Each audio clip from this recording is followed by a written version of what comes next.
Kalubha road પર જે Sameer complex આવેલું છે તે સમીર કોમ્પ્લેક્સમાં આજે સવારે પાર્કિંગમાં જે છે આગ લાગતો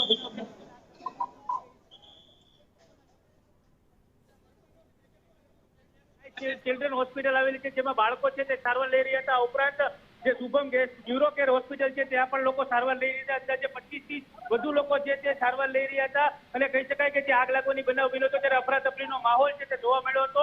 ફાયરની ટીમ દ્વારા તાત્કાલિક ઘટના સ્થળે પહોંચીને આગને જે તે કાબૂમાં લેવાની કામગીરી હાથ ધરવામાં આવી હતી। આ ઉપરાંત કહી શકાય કે 108ની ટીમ છે 108ની ટીમ પણ છે તે ઘટના સ્થળે પહોંચી આવી હતી અને લોકોને છે તે રેસ્ક્યુ કરી અને સિવિલ હોસ્પિટલ ખાતે સારવાર માટે તેને ખસેડવામાં આવ્યું હતું।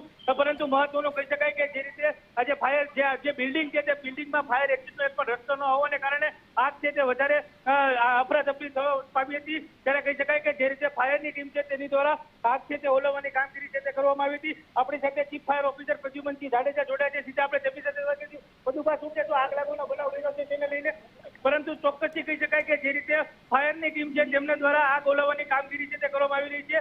મહત્વનું કહી શકાય કે જે કોમ્પ્લેક્સ છે તેમાં જે એક લેબોરેટરી આવેલી છે તે લેબોરેટરીમાંથી ગેસની જે રિફિલો છે તે રિફિલો પણ મળી આવી છે। ત્યારે કહી શકાય કે જે રીતે આ બેદરકારી જે કરવામાં આવી છે તેને લઈને મોટી જે જાનહાની થવાની હતી તે જાનહાની હાલ તો કહી શકાય કે ટળી છે, પરંતુ લોકોની જે બેદરકારી છે તેના કારણે જે દુર્ઘટના છે તે બની છે। પરંતુ આ જે કોમ્પ્લેક્સ છે તે કોમ્પ્લેક્સમાં ફાયરના જે સિસ્ટમો પણ લગાડવામાં આવી છે, પરંતુ ટ્રેનિંગના અભાવને લઈને કહી શકાય કે આગ છે તે વિકરાળ સ્વરૂપે લાગી હતી અને આગ જે જોતજોતામાં આખા કોમ્પ્લેક્સમાં પ્રસરી હતી અને તેના કારણે લોકો છે તે મુશ્કેલીમાં મુકાયા હતા। બનાવને લઈને લોકોના ટોળા છે તે ઉમટી પડ્યા હતા અને રેસ્ક્યુની કામગીરી પણ કરવામાં આવી હતી। ત્યારે કહી શકાય કે જે રીતે આજે આગ લાગી હતી તે આગને ઓલવવા માટે તેને ફાયરની ટીમ છે તે કામગીરી કરી રહી છે।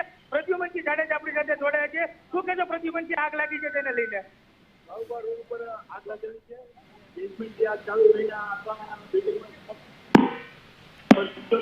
જેને હિસાબે 3 કે 4 હોસ્પિટલના દર્દીઓ, સ્ટાફ અને ડોક્ટરોને અમે લિફ્ટિંગ કરીને એક્સટેન્શન લેટરથી બહાર કાઢ્યા છે અને અત્યારે કુલિંગ કામગીરી ચાલુ છે। પ્રદ્યુમનસિંહ, આગ લાગી છે, આગ લાગવાનું કારણ શું છે અને કેવી રીતે આગને ઓલવવામાં આવી છે? બેઝમેન્ટમાં કચરો હતો, એમાં કચરો સર્જાયો, એની હિસાબે આખા બિલ્ડિંગમાં પ્રસરી ગઈ। પ્રદ્યુમનસિંહ, કેટલા લોકોને રેસ્ક્યુ કરવામાં આવ્યા છે? પ્રદ્યુમનસિંહ, આ બિલ્ડિંગમાં ફાયર એક્ઝિટનો કોઈ રસ્તો છે કે કેમ?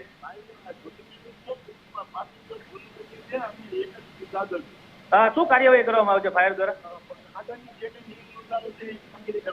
પ્રદ્યુમનસિંહ, લેબોરેટરીની અંદરથી ગેસની રિફિલો પણ ફાયર વિભાગે જપ્ત કરી છે, એને લઈને શું કહેવા? ચોક્કસથી તો જે રીતે લખમાં જે ચીફ ફાયર ઓફિસર છે તેમનું પણ કહેવું છે કે જ્યાં સુધી હવે આ જે બિલ્ડિંગ છે તે બિલ્ડિંગને એનઓસી ન મળી જાય ત્યાં સુધી આ બિલ્ડિંગ છે તે સંપૂર્ણપણે સીલ કરી દેવામાં આવશે। અહીંયા એક પણ હોસ્પિટલ અથવા લેબોરેટરી છે તે કાર્યરત રાખવામાં નહીં આવે। લખમાં જી મયુર, આપ જોડાયેલા રહેજો, આપણી પાસેથી સતત અપડેટ અમે મેળવતા રહીશું।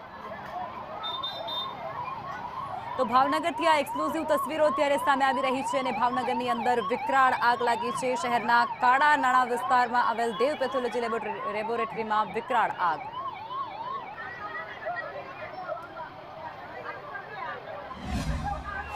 ભાવનગર મહાનગરપાલિકા દ્વારા આ કાળુભા રોડ ઉપર સમીપ કોમ્પ્લેક્સની અંદર આગ લાગતા ફાયરની ટીમ તાત્કાલિક ઘટના સ્થળે પહોંચી છે। તમામ પ્રકારના સાધનો સાથે આ આગને કાબૂમાં લેવામાં આવી છે। પાર્કિંગની જગ્યામાં આગ લાગવાના કારણે આખા કોમ્પ્લેક્સની અંદર ધુવાડો જતા જે ઉપર બાળકોની હોસ્પિટલ હતી એમાં બાળકો દાખલ કરેલા હોય એને રેસ્ક્યુ કરી અને બચાવવામાં આવ્યા છે। કોઈ પણ સમીપ કોમ્પ્લેક્સ કાળુભા રોડ ઉપર એક આગ લાગેલ હતી। બેઝમેન્ટમાંથી આગ ચાલુ થઈ અને આખા બિલ્ડિંગમાં ધુમાડો અને સ્મોકને હિસાબે રેસ્ક્યુ કરીને તમામ દર્દીઓને અને ડોક્ટરોને અને સ્ટાફને બહાર કાઢેલ હતા। અને સંવાદદાતા મયુર અમારી સાથે જોડાયેલા છે। મયુર, કઈ અપડેટ અત્યારે સામે આવી રહી છે અને પ્રત્યક્ષદર્શીઓનું શું કહેવું છે? આગનો બનાવ બન્યો છે તેને તેવી આશંકાને લઈને જે રીતે ફસાયેલો વ્યક્તિ છે તેમને બહાર કાઢવા માટેના પ્રયાસો છે તે શરૂ કરવામાં આવ્યા છે। કહી શકાય કે જે રીતે આ કોમ્પ્લેક્સના પાર્કિંગમાં જે આગ લાગી હતી અને આગ જે છે તે વિકરાળ સ્વરૂપ ધારણ કર્યું હતું તેને લઈને 20 લોકો જે છે તે હોસ્પિટલોમાં વિવિધ હોસ્પિટલોમાં ફસાયા હતા। આ કોમ્પ્લેક્સની અંદર જે હોસ્પિટલો આવેલી છે તે હોસ્પિટલોમાં ફસાયા હતા ત્યારે સંપૂર્ણ લોકોનું જે રેસ્ક્યુ છે તે રેસ્ક્યુ કરવામાં આવ્યું હતું અને ઉપરાંત કહી શકાય કે તમામ લોકોને જે તે સારવાર માટે થઈને સિવિલ હોસ્પિટલમાં ખસેડવામાં આવ્યા હતા। બનાવને લઈને લોકોના ટોળા છે તે મોટી સંખ્યામાં એકઠા થયા હતા। ત્યારે જે રીતે આજે આગની જાણ થઈ હતી ત્યારે ફાયર અને 108 નો કાફલો છે તે ઉમટી પડ્યો હતો। આપણી સાથે સિટી ડીવાયએસપી આર સિંઘાલ છે તે જોડાયા છે, આપણે તેમની સાથે વાત કરવાનો પ્રયત્ન કરીશું। સર, શું કહેશો જે રીતે આગ લાગી છે તેને લઈને?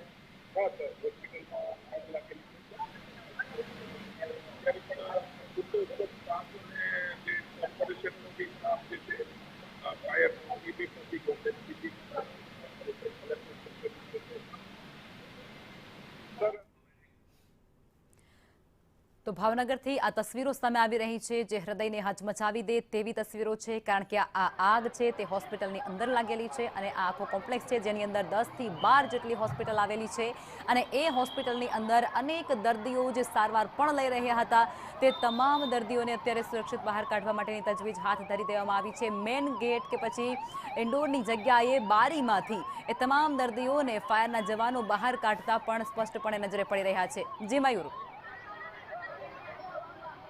જી, લગભગ ચોક્કસ વાત કરીએ સિટી ડીવાયએસપી આર સિંઘાલ આપણી સાથે જોડાયા છે, આપણે તેમને વાત કરીશું।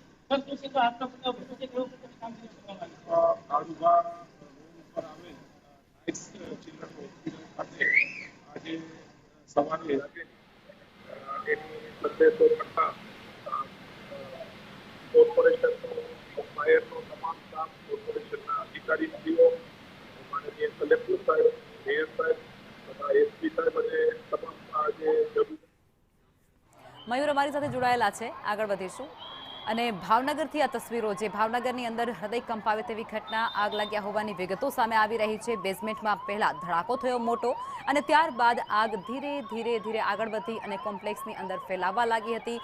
ધુમાડાના ગોટા દૂર દૂર સુધી આ આગને લઈને જોવા મળ્યા હતા, જેમાં ચારે તરફ અત્યારે અફરાતફરીનો માહોલ જોવા મળી રહ્યો છે, જેમાં સ્થાનિક યુવાનો દ્વારા પણ રેસ્ક્યુની કામગીરીમાં મદદ કરવામાં આવી રહી છે। ફાયર ફાઇટરો તો એ રેસ્ક્યુની કામગીરી કરતા જોવા મળે છે, પરંતુ સ્થાનિક લોકો છે તે પણ સારો પ્રતિસાદ આપતા જોવા મળી રહ્યા છે।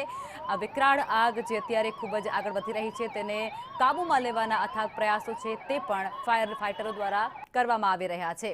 બેઝમેન્ટની આગ જે એક ધડાકાભેર લાગી હતી તે આગ જોત જોતામાં વિકરાળ સ્વરૂપ ધારણ કરી લે છે અને આ કોમ્પ્લેક્સ જેની અંદર 10 થી 12 જેટલી હોસ્પિટલો આવેલી છે એ તમામ હોસ્પિટલોમાંથી જે એડમિટ દર્દીઓ હતા, જે સારવાર લેવા માટે પહોંચ્યા હતા, તે તમામ દર્દીઓને અન્ય સ્થળે એટલે કે અન્ય હોસ્પિટલે ખસેડવાની અત્યારે તજવીજ શરૂ કરી દેવામાં આવી છે। એમ્બ્યુલન્સો જે છે તેનો પણ ત્યાં ખડકલો કરી દેવામાં આવ્યો છે અને સંખ્યાબદ્ધ એમ્બ્યુલન્સ ત્યાં ગોઠવી દેવામાં આવી છે અને તેની અંદર સતત જે દર્દીઓ છે તેને અન્ય હોસ્પિટલે ખસેડવામાં આવી રહ્યા છે।